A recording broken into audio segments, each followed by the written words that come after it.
Bonjour mes chers élèves. Aujourd'hui, pour vous récompenser de votre attention, je vais vous conter les couleurs et le bal nocturne merveilleux. Tendez vos oreilles.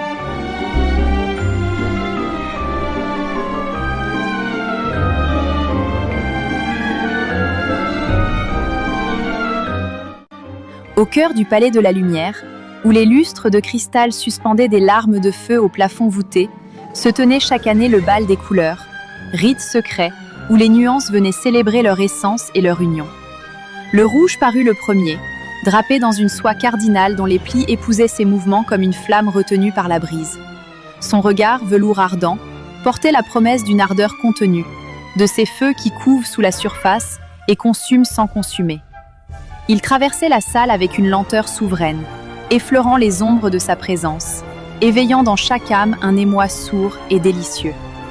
Le bleu le suivit, vêtu de nuit profonde et d'azur silencieux. Sa démarche évoquait la course paisible d'un fleuve vers l'océan, une sérénité qui invitait à l'abandon. Lorsqu'il s'approcha du rouge, leurs silhouettes se frôlèrent dans une valse mesurée. De cette rencontre naquit le pourpre, teinte de crépuscule, où le désir se pare de mystère et la passion se vêt de velours. Le rose arriva tel un souffle de pétales à l'aube, fragile et nacré. Sa pudeur était un voile léger que le moindre regard semblait prêt à soulever. Le rouge, avec une douceur inattendue, l'entraîna dans une danse où la timidité se mua en une grâce tremblante, couleur de l'aurore qui hésite encore à se révéler. Le jaune surgit alors, lumière captive d'un rayon oblique sur une épaule dénudée. Vif, presque espiègle, il irradiait une joie dorée qui dissipait les ombres sans les brusquer. En saisissant le bleu dans une valse plus aérienne, il engendra le turquoise, nuance claire et vibrante des lagons où l'âme se laisse caresser par l'eau tiède et le ciel ouvert. Le vert parut ensuite, serein comme une forêt baignée de rosée matinale. Son habit d'émeraude aux reflets veloutés incarnait l'équilibre parfait entre ardeur et quiétude. Il glissait entre les danseurs, tempérant les flammes du rouge tout en éveillant, d'une caresse discrète, la sensualité latente du bleu. Grâce à lui, les corps se mouvaient avec une harmonie plus profonde, un frôlement plus subtil. Le violet fit son entrée dans une cape d'améthyste tissée d'ombre et de songes. Il portait sur son visage l'éclat d'un mystère ancien, celui des jardins secrets, où les parfums enivrent sans jamais se livrer tout entier. Sa présence invitait à des explorations plus intimes, à ces plaisirs que l'on savoure dans le silence feutré de la nuit. Le orange arriva en dernier, chaleureux comme un soleil couchant sur une peau réchauffée. Son satin cuivré épousait ses formes avec une gourmandise discrète. Il osa prendre le violet par la main et l'entraîner dans une danse plus rapprochée, où naquirent des teintes chaudes et enveloppantes, couleur des heures où les âmes se découvrent lentement, à la lueur tremblante des bougies. Au centre de la salle, le blanc et le noir se tenaient face à face.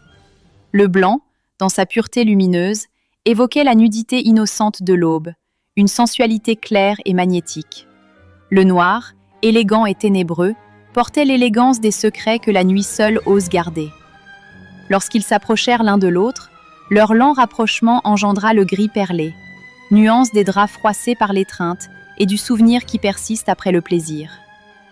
À l'heure où les lustres pâlissaient, toutes les couleurs, essoufflées et radieuses, se contemplèrent avec une tendresse complice.